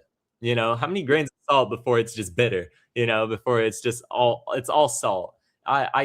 If this season is truly under a microscope for me, as you could toss away the last 5 years of his tenure, fine. Then I need to be seeing improvement this season. We were 13th last year. We're not going to be 13th this year. We're going to be better than that. But I need to see significantly better than that. I need to see this team actually improve to something that looks like 2027. I'll put it this way. If I don't believe that 2027 the Galaxy can contend for MLS Cup based off of what I've seen this year, out the window. Greg Vanney has to go, because 2027 needs to be a contending year for the LA Galaxy. It needs to be. It has to be. You don't have to win MLS Cup, but you need to be in the conversation. And it's hard to win MLS Cup in a 30-team league. For me, I don't think the Galaxy are going to be terrible this year. I don't think this is 2025. My whole thing is like disciplinary thing. It's like, yeah, I've spoken on some of these games and been like, yeah, like the Colorado game, it sucks, but like you can't sit here and blame Greg because he's not out there making that stupid tackle. I agree and stand by that. But when it's disciplinary decision after it, when it's the thing after thing after thing, if it's not something, it's something else with this Galaxy team. At some point, it's got to come down on the manager. It can't all be the players forever. And I'm not saying it's, not saying it's his fault now, but I'm saying if this continues to be a theme throughout the season, like we get, more red cards throwing away points, more lack of discipline from players like Miki Amane, I'm done with it. And I don't think it'll happen until the end of the season. I'm not saying if I'm Tom Braun now, I'm firing Greg Vanney. It's not what I would do.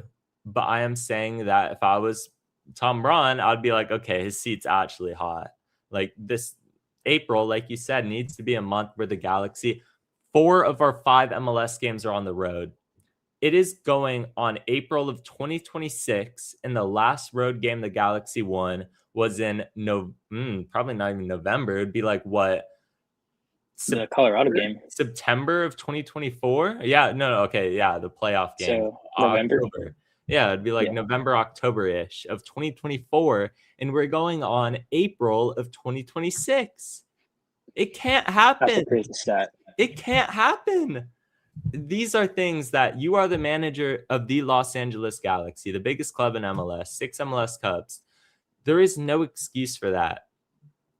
If this team is going to contend for a home playoff spot, if this team is going to contend for playoffs, we need to get results from road games. That's why April is so huge for me. If the Galaxy do not win a road game going into May, I think it's like flaming hot seat for Greg Vanney. It can't happen, and I think April is going to be an actual test to see where this Galaxy team stands. You played 3 of your first 4 MLS games at home. You've had 2 very easy opponents in CONCACAF. How are you going to do when you face Toluca or San Diego? Are you going to get ran off the pitch? Are you somehow, some way going to make it to the semifinals? I want to see something. I need to see something. I need to see some sorts of signs that this team is progressing under Greg Vanney. If not, then what are we doing here? It's year 6. It's year 6, and we're still talking about 2024. Like it, also, I'm going for everyone today. Will Kuntz, your seat's equally as hot for me. And that I think a lot of people would disagree with. So maybe that's a hot take. Will Kuntz after 2024, I cannot say has put this team in a position to contend for anything, to even fight for a playoff spot. I think his decision, and this is why he won't and probably shouldn't get fired now, but I'm just saying that there also has to be a conversation for everybody that wants to blame Greg Vanney for everything. Who's the guy that brought Nascimento back? Why is Nascimento back? Why is Nascimento back when Joao Klaus, your injury-prone DP striker, first of all, he's a DP. You have a DP striker. Why are you bringing in a U22 backup striker when you have other positions of need, like the number 10 that we did not address? Maybe they think Eric Tommy is going to be our saving grace. But if this season's creativity relies on Eric Tommy, it's going to be a very mediocre season. I can tell you that. I don't think it will, but I'm just saying that his signings after 2024, and more so his decision-making to bring back guys like Nascimento, it doesn't make sense to me. It doesn't make sense to me. And the fact that, like, decision-making wise, to not bring in a number 10 with that U22 spot when you have a free U22 spot will never sit right with me. It doesn't make sense, and it never will. If you are going in the direction of a DP number 9, you need a U22 number 10 when you have that spot open, instead of filling it with a backup number 9 who can't start matches, because if you do, this underqualified player is going to have to get a $6 million release clause triggered. It's just not good decision making I don't know. I'm TBD, but for me, it's like, for as equally hot as Greg Vanney's seat is, I think a lot of the fall also has to be on Will Kuntz. I can't say he's ever swung for the fences since 2024. It feels like this team hasn't been aggressive enough. To me, it screams passive. It's just passive bringing back a guy like Nascimento when you have a number 10 position that needs to come in. And, even to fill the DP spot with Klaus, I mean, Klaus is a good to great player, and I understand why they did it now, but at the time that felt underwhelming, because it's like, oh, you have a DP spot open. Are we going to get creative with it? And it's like, no, we're just going to bring a guy in for a year. And I don't know. I think Greg Vanney would be the first to go. I don't think Will Kuntz's seat is remotely hot, especially from the Galaxy standpoint. But for me, it's like, for as much as people talk about Greg Vanney, we also need to talk about Will Kuntz, because he has not been a good general manager since 2024 in my mind. So, and also, small little thing that just irks me a little bit. It could open up $1 million in the summer International spots. Why are we not going after green cards? This team's never utilized that. There was teams in MLS that absolutely abuse that mechanism, and it works because they always have allocation money in the bank. We're a team that signs a lot of international players, and we can never get a green card, and it's frustrating. But that's just a small little detail that I'm irked with. But go ahead, Tab. So I think I'm on the opposite side for Will Kuntz. I think, well, yes, I think the Nascimento signing is pretty lackluster. I think is a little passive and maybe not as ambitious as maybe you want to make as a D or as a U22 slot for the Galaxy. I think that's a really bad signing, bringing back a player that's on a release clause to get $6 million, I think, is a payout clause now. Yeah, That's just a terrible signing. I think we all agree with that. I think anyone with two eyes and a brain can see that and think that. I don't think that's a good signing. But I think he has been ambitious. I think he's been ambitious with the hack sign. I think he's been 2024. Okay. Yeah. He's been ambitious with the hack sign, the Glesson signing. I think the Tommy signing's an underrated signing, but we'll see if he even comes to the player that we think he's going to be. But on paper, those signings are pretty ambitious, I'd say. You bring in one of the top center backs in the MLS in 2025 and previous years as well. I think he won Defensive Player of the Year in 24. 2025 he is a MLS Best XI. I think in 2022 as well, he is Best XI. That signing of Glesnes shows ambition for me from Will Kuntz. So I think he has he's given Greg Vanney the players. So I think Greg Vanney is on the hot seat because he needs to do something with those players. Not many people are going to be going asking for Glesnes' contract situation at Philadelphia, but Will Kuntz did it, and he would. I think it's a good signing. You bring a good point here about Ramirez. I think that Royce signing really messed us up in 24. Granted, we won the MLS Cup. That put us in a whole bunch of a whole new cap monster that we didn't have previous to it. I saw that with the repercussions of 2025, and it still is carrying over into 2026. We had to get rid of Ramirez on the final day of roster compliance because we were low on cap space. So, that's another thing that, Will Kuntz can do better. General managers aren't going to be perfect. I think we have one of the better general managers in the league. So I think Will Kuntz is going to come out to be good. I think he has been good. He's also been dealt a pretty trash hand. Ricky Puig getting his ACL torn 2 times. Granted, 2025 he knew it was going to happen, but when he's going to come back. So that you throw that in the back of your head, and also in 2026 you think he's going to come back, and then on the stroke of the new year, Ricky Puig tears his ACL again. So that's another problem that he has to deal with. So it's a terrible hand to be dealt with, but it's something that he has to deal with, and I think he's done an all right job of it. I think he's done a better than average. I think you could say, not the best, but better than average. Yeah, my only point on this, and then on this real quick, Vanney got an extension because that was already agreed upon after MLS Cup. They just hadn't formally announced it yet. There's probably a small little details they had to iron out, but that was something that they probably had very advanced at a point. So that was something that they couldn't back out of in good faith, because I don't know how far they were in negotiations, but I imagine it was enough to not back out. So that's why Vanney was extended. On Will Kuntz, it just feels like he gets the small things wrong sometimes. You mentioned Hack and Glesnes. You're right. Landing Hack. My only thing is, when it comes to Glesnes, that was an A+ move in my opinion by him. I think he's gotten a lot of things wrong over the last 2 years, but if that's something that I'd give him, that's probably his best signing he's made since 2024. Probably that's probably the best signing he's made is Jakub Glesnes.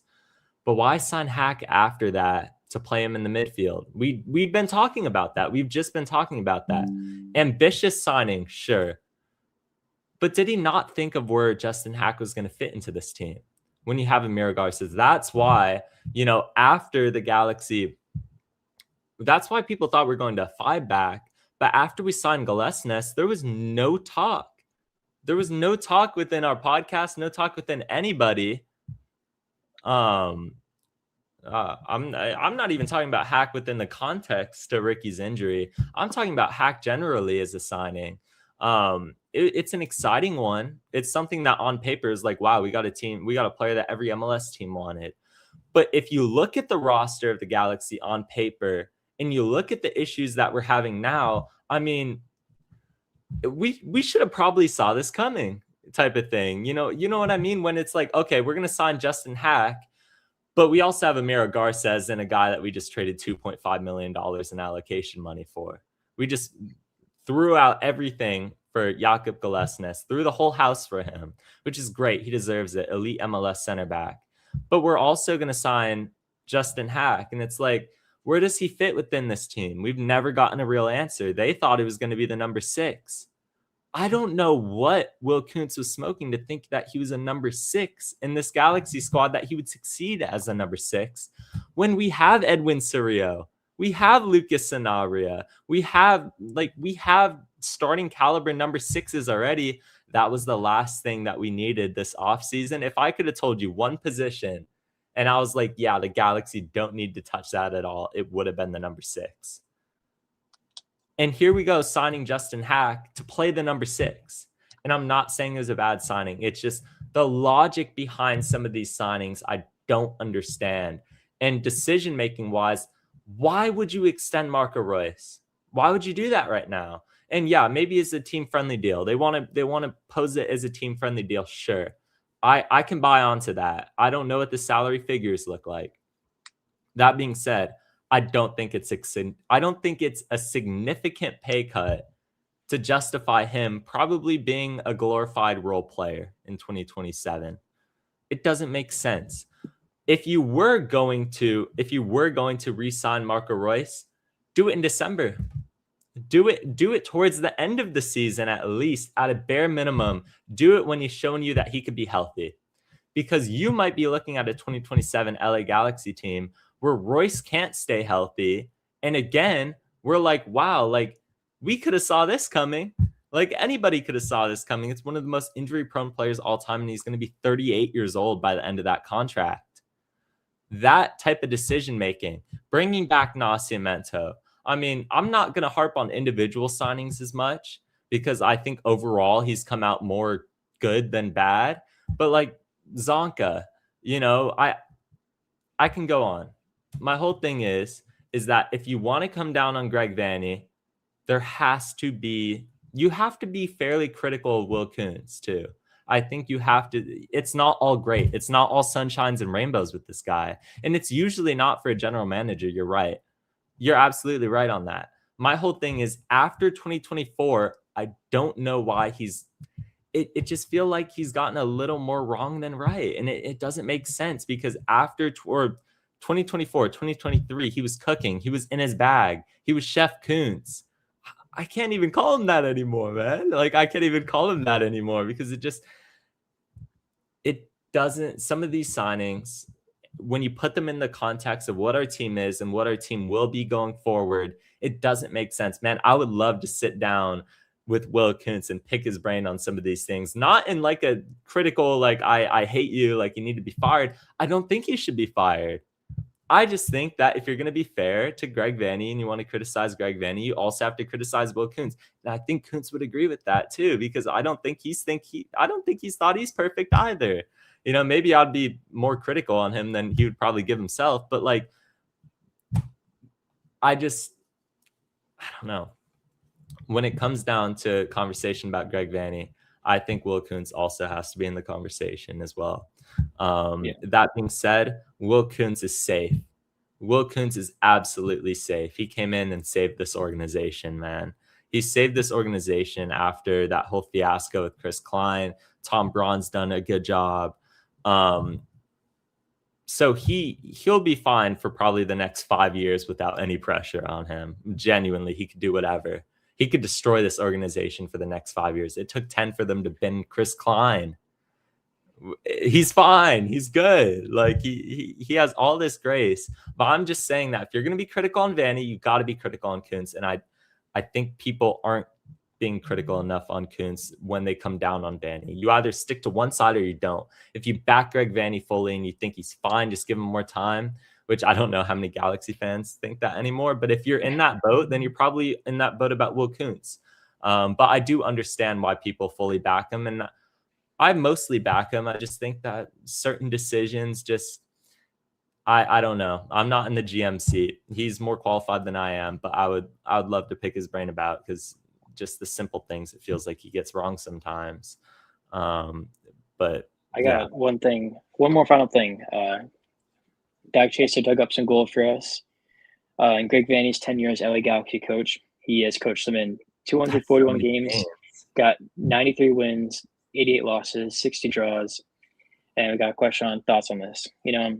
Granted, he's had a season in 2025 where he probably lost 75% of the games. I think that's a pretty good, ratio for wins to losses. Someone was trying to talk to me earlier saying that Greg Vanney had a negative win to loss ratio, but I guess that's incorrect because, I trust Bagchaser with his stats.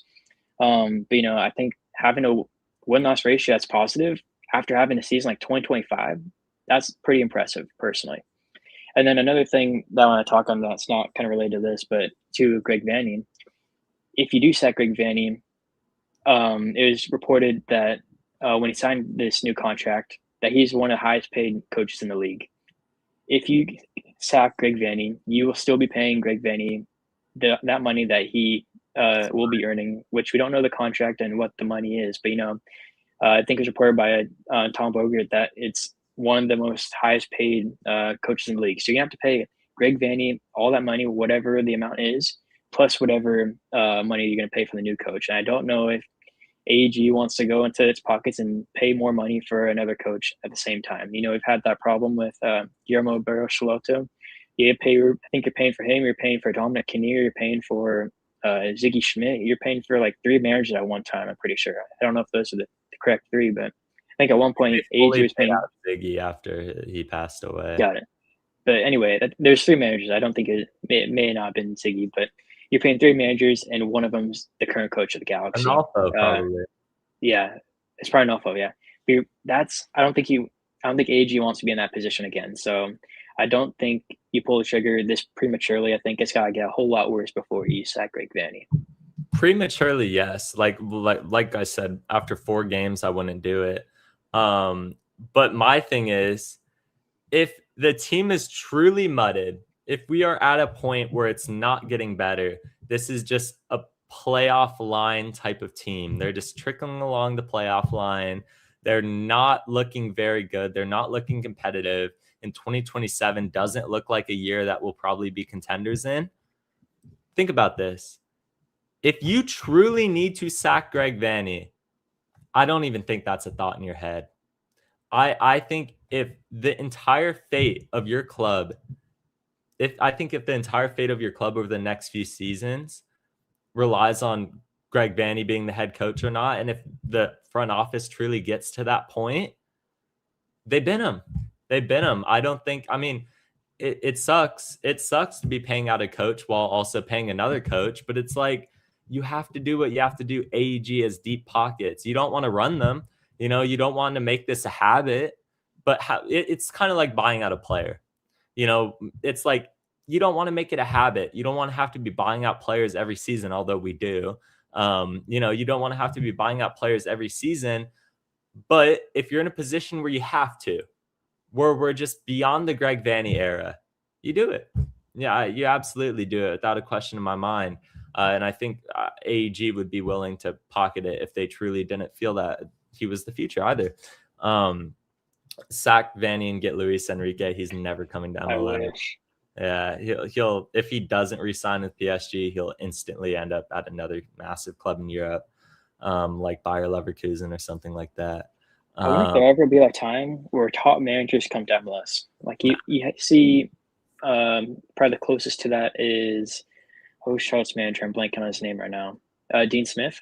That's probably closest to a high level manager that we've had come to MLS. You might see Pep. Yeah, that'd be super sick. I think that's probably the next stage of MLS is you bring in actual great coaches into the league.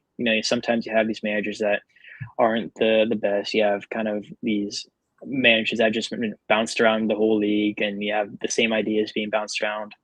But it'd be cool to have a player and a coach kind of like Pep maybe come over, maybe a top manager that's played it or a coach in the Prem. That'd be super sick. So yeah.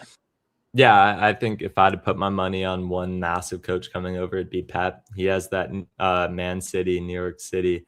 Okay, I don't know why we're acting like they're not the biggest club in Europe. Anyway, back to where I was. That totally threw me off.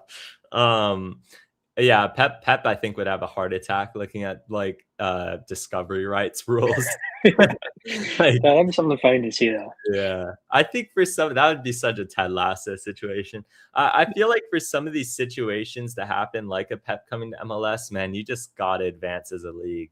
You have to get rid of stupid little rules like discovery rights. Like I'm not saying you need to abolish like the salary cap system, but you need to extend it. You need to make their lives a little easier, and make it more of a thing where people want to come to MLS. Man, I had a good point that I wanted to make. I forgot. I'm trying to think. Did Saudi get Laurent Blanc? Probably. Saudi can get anyone.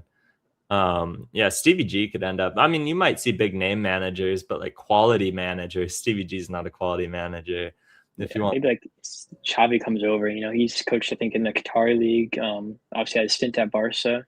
Yeah. Who knows where he's going next? I don't think he's coaching a team right now. So maybe like maybe like a club legend, like a European name that will come over to the MLS at some point and coach. Maybe Robbie Keane comes over. Maybe like a big name player that played at the club during his like retirement years in the MLS. Maybe they come back and coach a team. That'd be pretty cool as well. Yeah, no. That's a great point as well. Yeah, Xavi's very realistic. Yeah, no, it's a lot of new manager talk. That being said, April is going to be an interesting stretch. I'm not Vanny out. I'm not Kuntz out. It's time to have a conversation about both. Greg Vanny probably a little more seriously, but Will Kuntz also, I think, deserves some of the blame for what's gone on the last 2 seasons. I'm not out on this Galaxy team. I'm just thinking. You got to start thinking when you see results like this pile up collectively. You got to think about collectively. Galaxy play Portland, but first of all, we play Mount Pleasant on Thursday. LA Galaxy versus Mount Pleasant in Jamaica. Starting lineup for this match, if I had to guess, would be JT Marcinkowski. Let's see. I think I'm like trying to reference the Sporting Kansas City. Those games give you like a little clue as to what the roster will be. You'll probably see John Nelson then. You'll see John Nelson, JT Marcinkowski, probably Gillespie. I don't know. Just sit him out, man. Like if you're worried about his minutes, just give him a rest. Gillespie, and I think you'll see probably Hack at center back with Jakub Gillespie, and then you'll see Cuevas at right back. I think Royce will get a break. I think Sanabria does start this match. I just think it's not the match that you need him for, but I think he will start this match with Edwin Cerrillo in the midfield, as well as Elijah Winder. Royce gets a break, and then front line will be Peck, Klaus, and I think Harbor Miller is the lineup that I would go with if I was, well, not what I would go with. I would give Gillespie a rest, but that's what I think Greg Vanny will go for. What do you think about that? I think I agree mostly. I think, yeah, JT in goal. I think you have Nelson left back. I think you see Yoshida get another game because I don't think he's going to be starting much longer with maybe the resurgence of a Hack, and maybe Garcia's coming back as well. So I think you give him some minutes in this game. He brings that kind of veteran presence to the team as well. So I think you see Yoshida. I think maybe by benching Glesnes and SKC, maybe hints towards the fact that Glesnes might get maybe 60 minutes in this game, I think. I don't think he plays full 90, but I think he gets some minutes. So I think you'll maybe see Glesnes in this game for a little bit. I think you got Cuevas right back, a midfield of Cerrillo, Winder, and Sanabria. And then I think you got Miller. I think maybe start Nascimento in this game. Obviously, Klaus has been doing some load management. That's why he had to get subbed out in the 60th minute. That was a thing that was already talked about the sports medicine guys over at the Galaxy, that Klaus had to come off at the 60-minute mark. I know people were mad about that. So I think those analytic freaks, man. Yeah, I think you gotta get Klaus some break. He's played almost every minute of every game practically. So I think you get Nascimento's start. It won't. I don't think we're going to be triggering his starting clause. I think he's starting like 50% of the games. I don't think he's going to get near that. So I think you can start him this game and not have to worry about that later on. So you got Nascimento at the 9, and I think you got Peck at the right wing. Yeah, no, I could definitely see that. Nascimento getting start. My only thing, man, like if Klaus, God forbid, knock on wood, he doesn't, but if he were ever to get injured, why would he put that clause in Nascimento's contract about him coming back? Because then you're going to be in a position where you either, hey, one alternative, you pay $6 million to Nascimento. The other alternative, you have to play a person like Joseph Paintsil in a position that, I mean, they could play in, but it's not their main position. You know, if you had to ask them, it's probably not where they want to play. So it's a weird situation, but I do agree with that. And then predictions for this match will run through quickly. Galaxy up 3-0 in aggregate. I think we'll draw 1-1. I think the one goal in this match will come from Ruben Ramos Jr. That guy's getting, so after this game, Ramos Jr. is getting absolutely no minutes, and like it's over for you. So you better hope he gets like a full 90 this game. He played 30 minutes last game, by the way. Are we just ignoring? Yeah, because we had load management things. Like after this game versus the Jamaican side, he's gonna get no minutes because there's no need to rotate. Yeah, I mean it's getting close, but I know last season where he started both the games versus Herediano, so that's where he got the bulk of his minutes, and he didn't get much minutes going into the late stretch of the season. So I think that's what's going to be happening this season. So this guy's analyzing Nascimento minutes. You're actually mudded. I know you're sweating over there, bro. It's over. I'm very sweating about that West Ham deal. So we're both sweating about something. Yeah, but, I know. It's probably going to cancel out. Yeah. So if that happens or we cancel now, I'm like, we don't have to buy any of our cancel out. If I had to put money on it now, if I had to put money on it now, I think West Ham do stay up, but I'm gonna have to. So you better hope Ruben gets some more minutes to cancel off the deal. Ride and die for Nascimento or for Ruben Ramos. Definitely not Nascimento. But look how many games we play in April, mate. Like we're gonna play a lot of games in April because you're not looking. We're gonna qualify for the next round. And when we qualify for the next round, that's another 2 games in April. And if God willing, we qualify for the Ruben's getting more minutes. Yeah, we're looking at a lot of rotational. He might hit this mark before May, or before the end of May. And just we'll see. Just think about that.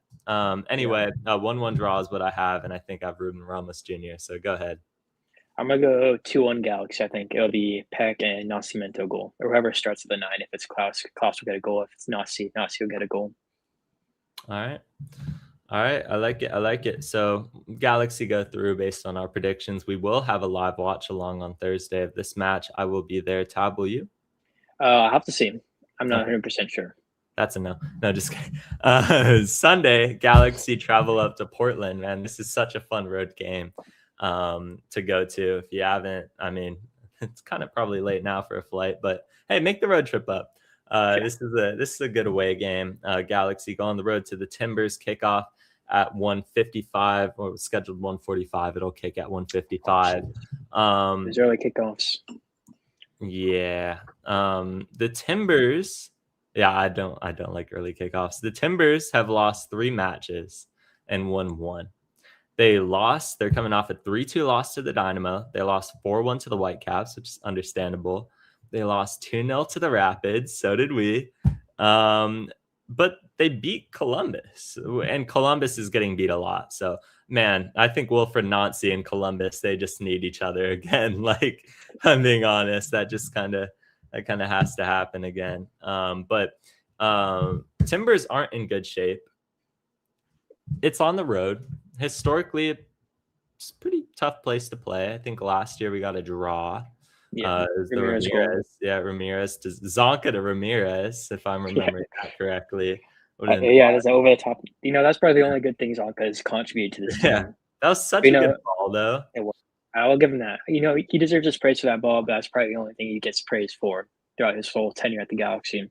But no, Portland, I think they lost this last weekend to Houston, and Houston had a red card in that game, and they still managed to win that game against Portland at their, I think it was in Houston at the time. So, that's something to look out for. Struggling against 10 men. I'm pretty sure, didn't we have 10 men again? No, never mind. I'm tripping. But anyway, I'm rambling. They lost to a 10-man Dynamo team, pretty much is my point. So, that's a plus for us. So we'll see what happens this weekend. Yeah, the Timbers are not good. Starting lineup, I would go with Novak Mitrovic in net. I think you're going to see Julian Ade at left back. Center backs, I think you will see Golesnes and Hack. I think they'll run it back with. Right back, you'll see probably Amane again. Gosh.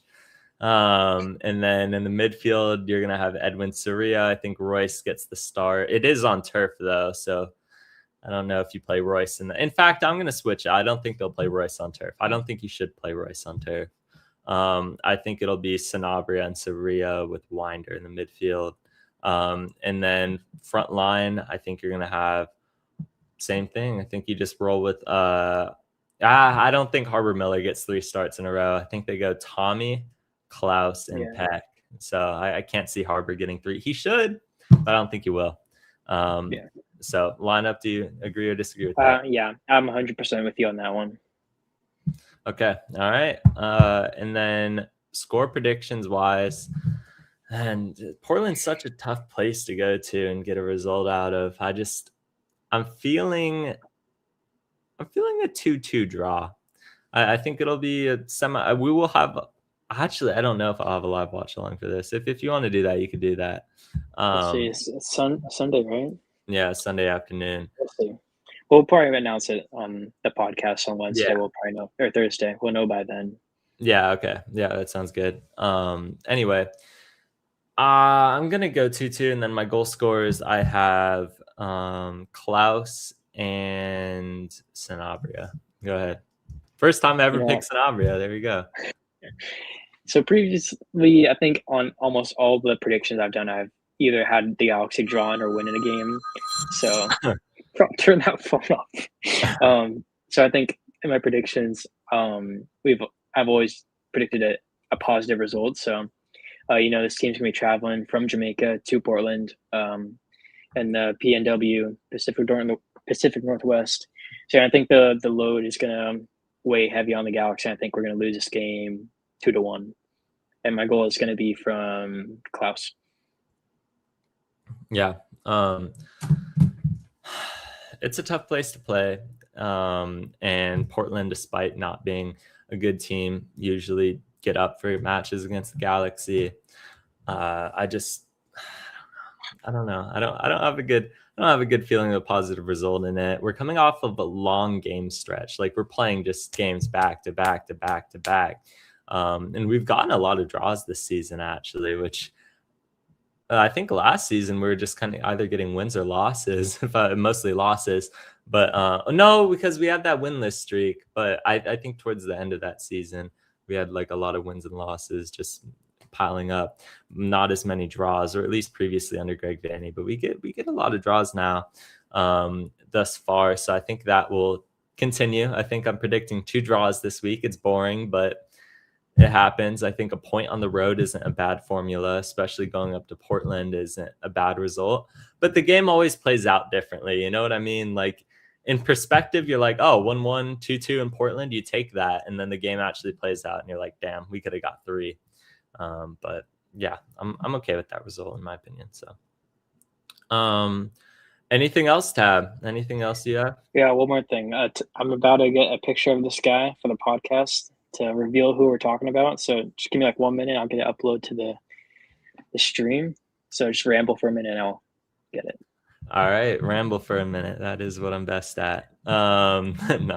Yeah, we will have a live watch along of that game on Thursday. We have you covered with that. Make sure to like and subscribe if you already haven't to this podcast. Share it with a friend. Turn on bell notification. I appreciate all of the support that you show the podcast at the games. Trust me, I feel it.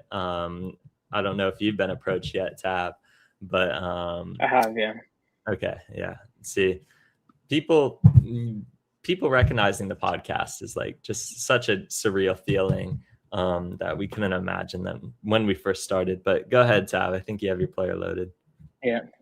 So this time next week, Tuesday, 8 p.m. Tell your friends, tell your family, tell your dog. I don't care. We will be having Eric Zavaleta on the podcast. So we had Diego Fagundez earlier in this last year, and we're having Eric Zavaleta joining us, talking to you guys. So gonna be a cool experience. We'll be making multiple posts about it. So Eric Zavaleta, would that be March 20? What's next Tuesday? March 24th. 24th. We'll be having Eric Zavaleta on. Be here 8 p.m. Probably join in maybe around 8:15, 8:30. So zero money. He's doing it for the love of the game. That's what we love to see. So Eric Zavaleta join us on the podcast. So share it around. Yeah. I'm excited, man. I hope he didn't tune into this podcast talking about his uncle. Yeah. His actor. We'll refrain from any good granny. You guys need to be on your best behavior as well. Yeah, be nice, guys. Yeah. He's a great servant to the club. I think we've talked about him on the podcast previously when he announced his retirement. He's a great servant to the club. So it's super cool to have him on.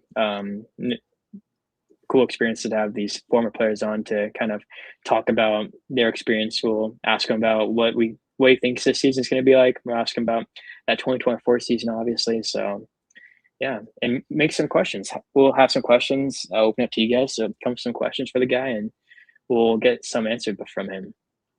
He's an overhated player in Galaxy history, in my opinion. Yeah. I mean, for a fourth choice center back making pretty much a league minimum every single year, you would think he's like a $100 million signing coming in, and he just underperforms. Like, he was a servant to the club. He's the leader in the locker room. He did his job, and for a fourth choice center back, you're not going to find much better in MLS. You could look down everybody's rosters of fourth choice center backs, and you're not going to find many recognizable names from the bunch. So yeah, just be light on him, please. We're going to have a lot of questions. And when we open it up from the chat, you guys, in fact, we might not do that. We might revoke privileges. Yeah, we might have to put some of you guys in timeout from commenting. So we'll see. We'll be on your best behavior. Yeah. So anyway, yeah. Eric Zavaleta, excited to have him on the podcast. It's always an honor to have a player of his caliber and status, Major League Soccer, professional player, MLS champion, on the podcast. So excited for that. But thank you all for tuning in. Make sure to like and subscribe, and turn on the bell notification. Share with your friends. Let's reach 500 subscribers by June. Come on, we got it. Just share the podcast with everyone you know, and we have it. As for myself, I am Peyton_shot_it on Instagram, or at Anfield Headlines _. You can find my work at excitemedia.com, but Excite has a 1 in the I place, so it's all sort of thing. But I do photography, and that's been a lot of fun. So Tab, where can people find you? Yeah, I'm Galaxy Runzale on Instagram, TikTok, and X. So yeah, make sure to tune in next week. Super cool experiences to have. So yeah. Yeah, excited to have Eric Zavaleta on. But yeah, thank you all for tuning in.